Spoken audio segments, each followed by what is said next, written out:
All right, so for today's problem solving session, the only thing that was requested, sorry, I was just checking if anybody was in the Zoom. The only thing that was requested was to do homework 7, problem 3, parts 3 and 4. So I am answering this as if you're to the point where you have the roots and we just don't know how to write down our fundamental set of solutions and solve this IVP. I know that this early part factoring can be difficult, so if you're somebody listening to this but having trouble with that, just try the different ways you can factor the last term, or look up how to factor a third degree polynomial online. You won't need to know that for the exam. So, oops, I had the wrong kind of pen selected. So the roots we have are, as I usually write, m equal to minus 1, m equal to 3 plus I, and minus I. So those are our three roots for our third order problem.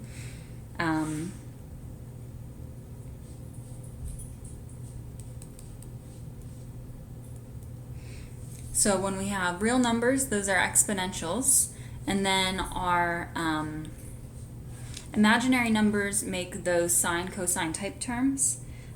So where we have y is equal to e to the alpha x cosine beta x and sine beta x. For the imaginary root, m equal to alpha plus or minus beta I. So for me, my alpha is 3, so my y2 should be e to 3x times, cosine, and then my beta, the thing that multiplies I, is 1. We just don't see it. So that just becomes a cosine x. And then my y3 is just the version that uses sine. So real quick, let's plug those in and see if I did it right.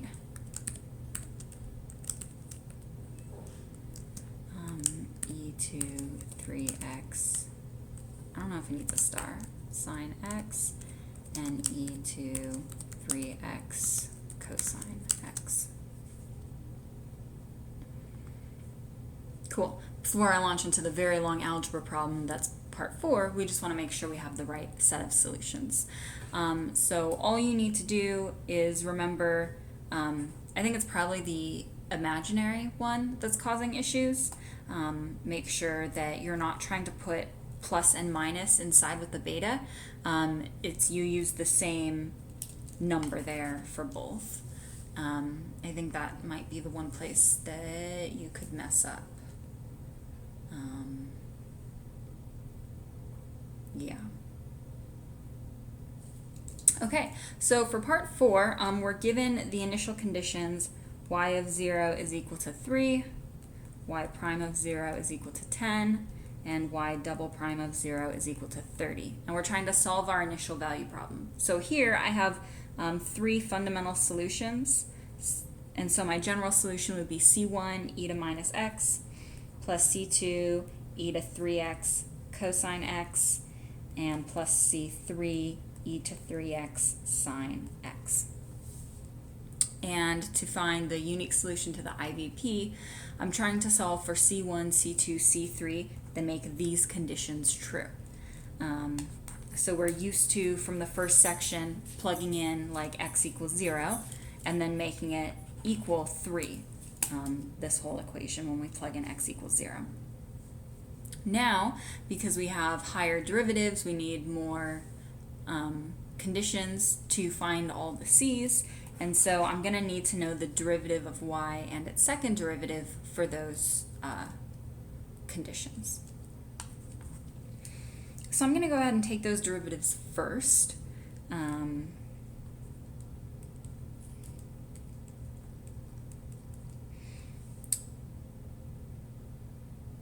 So for my first one, e to minus x, it's just a straight derivative. Pull out something that multiplies x, and then you have the rest. Oh. Sorry, my charger came unplugged, and this laptop does not hold charge. So anyhow, and then for these two derivatives, we're going to have to do a product rule. So for example, this is my F and this is my G. So I'm going to have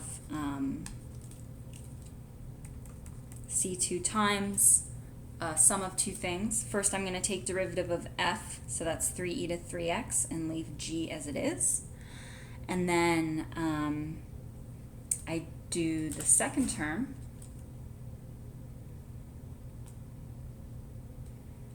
where I leave e to 3x as it is, and then I take derivative of cosine, which changes to a minus sign. So I'm going to do like that. And then for C3, I do the same thing again. I do derivative of the first term, so 3e to 3x, and I leave my sign the way it is.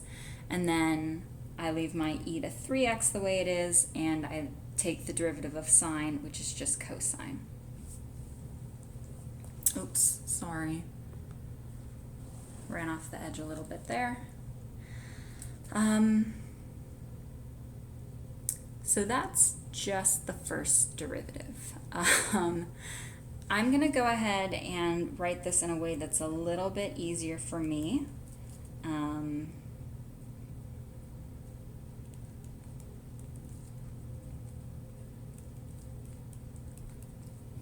So I have a e to 3x cosine x right here and right here. So I'm just going to combine those terms. 3c2 plus c3. And then I have an e to 3x sine x term right there and right there. So I'm going to go ahead and combine those terms.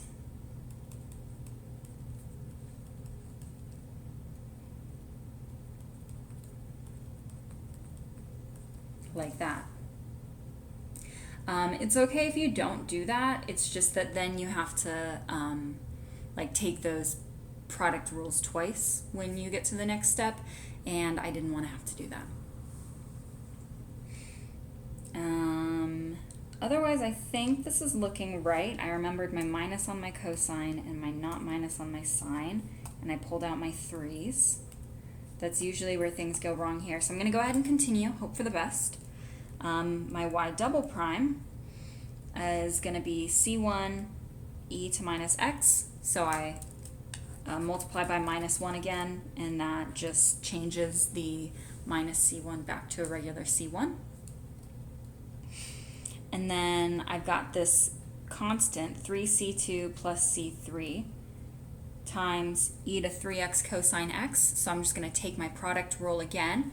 I have 3 e to 3x cosine x, taking derivative of the first, minus e to 3x stays the same, but I'm taking derivative of cosine, becoming sine x.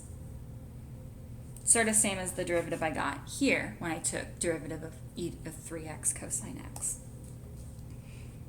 I'm going to do the same thing again, but I know that I will run out of room, so I'll go ahead and write it here. Minus c2 plus 3c3 is my constant, and now I'm taking derivative of e to 3x sine x. So I'm going to do my 3e to 3x and keeping sine the same. And then I will do add e to 3x cosine x, because when you take the derivative of sine, it does not throw a negative. And that's the same as I had up here when I took derivative of e to 3x sine x. So that's a lot. I'm going to again group my like terms, because my next step is going to be plugging in 0 and kind of seeing what happens. And the less things I have to plug in 0, the less likely I am to make mistakes, hopefully. So I've got this cosine term and this cosine term that I'd like to combine.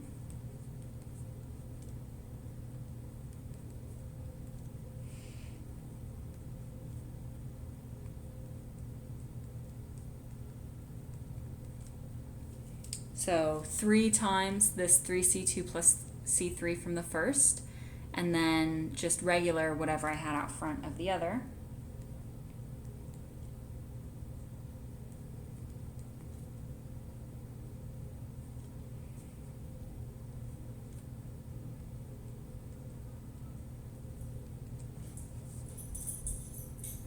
Okay, and then for my sign terms,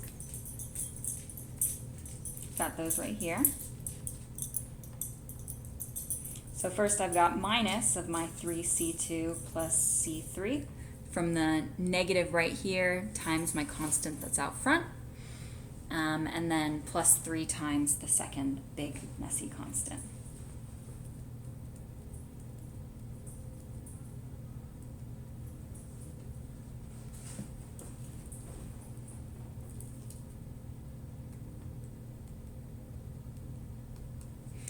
Okay, I think that's the correct way to group those terms. And so now I'm going to try to simplify as much as possible. This is 9c2 plus 3c3 minus c2 plus 3c3. And that's minus 3c2 minus c3 minus 3c2 plus 9c3. So I've got c1 e to minus x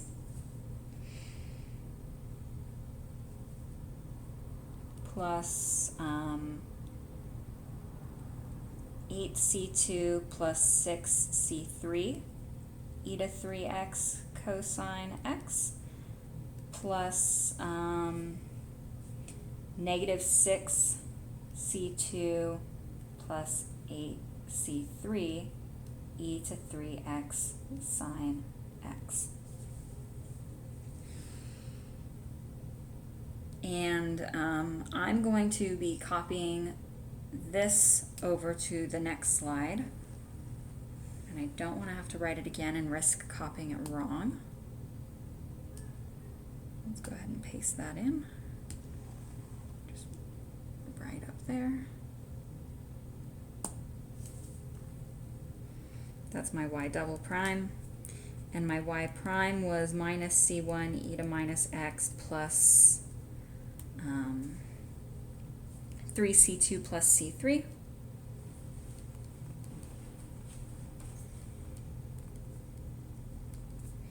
Plus minus c2 plus 3c3, I think, over there. Yep.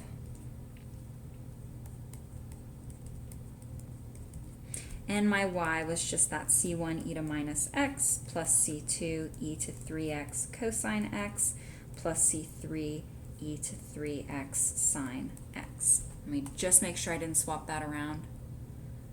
No. Looks like we're good.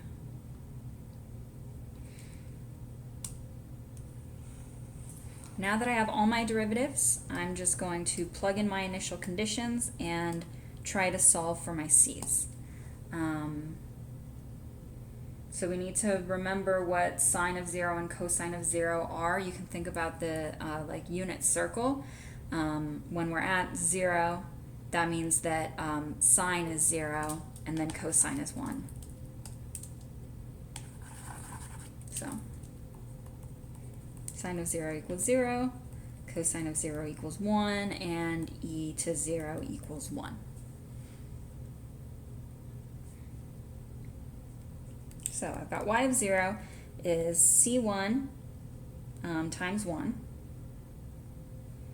plus c2 times 1 times 1. So I'm just plugging in e to 0 gives me 1, e to 3 times 0 gives me 1, cosine 0 gives me 1.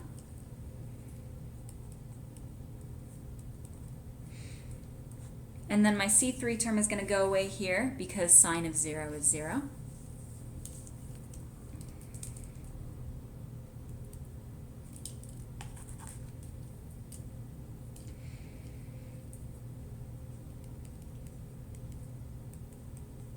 And I want that to be equal to 3. And then my y prime of 0 is going to be minus c1 times 1, e to 0 is 1, plus 3c2 plus c3 times 1. E to 3 times 0 is 1. And cosine 0 is 1. And then that last term with the sign is just going to be 0. And we want this to be equal to 10. And then y double prime is going to be just regular c1 times 1 here, plus my 8c2 plus 6c3 times 1, because e to 3x cosine x is just 1. And my last term, again, because sine of 0 is 0, that last term is going to go away. And we want this to be equal to 30. So my system of equations is going to be that 3 is equal to c1 plus c2, 10 is equal to minus c1 plus 3c2 plus c3, and 30 is equal to c1 plus 8c2 plus 6c3. And I want to solve this for c1, c2, c3.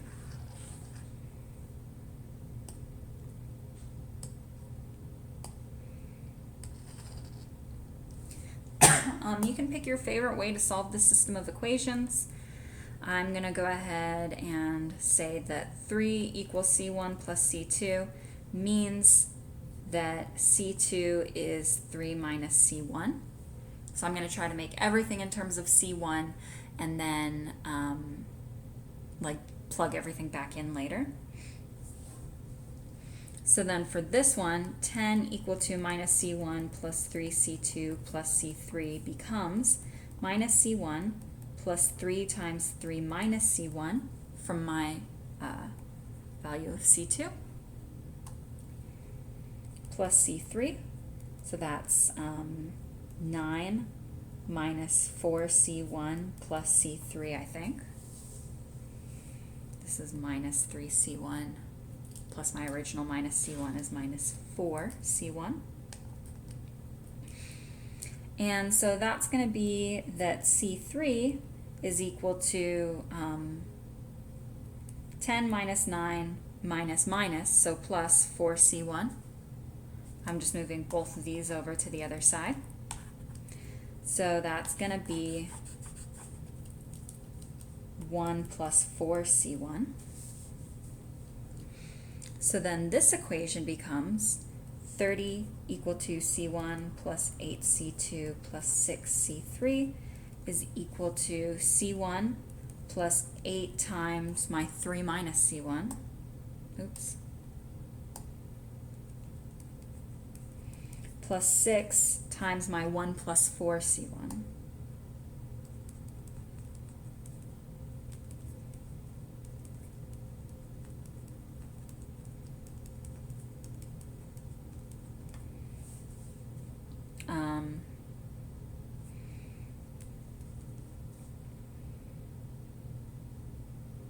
So 8 times 3 gave me 24, minus 8 times c1 gave me minus 8c1, 6 times 1 gave me that 6, and 6 times 4 gave me that 24c1. So that's looking accurate to me. That gives me 30 minus 24 minus 6 is equal to c1 minus 8c1 plus 24c1. 25 minus 8 is 17.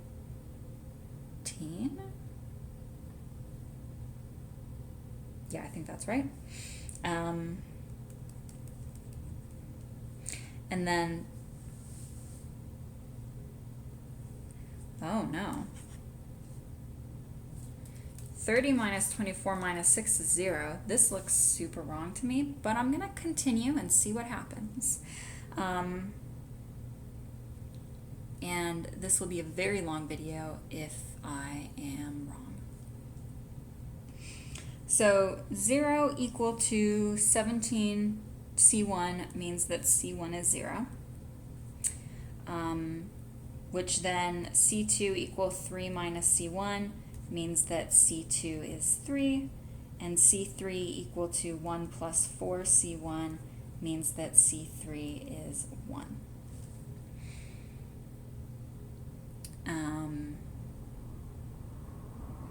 So C1 plus C2 does equal 3. 3C2, 9, plus C3, 1 does give me 10. So that equation is true. And then 8C2 is 24, plus 6 does give me 30. So the third equation is true. So my algebra is good. If something goes wrong, that means I have to go back and check my calculus.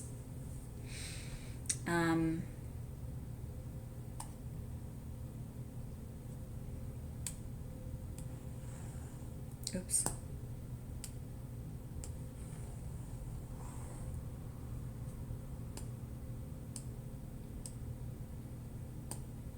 So that was my y, and I just determined that C2 is 8 and C3 is 6, I think.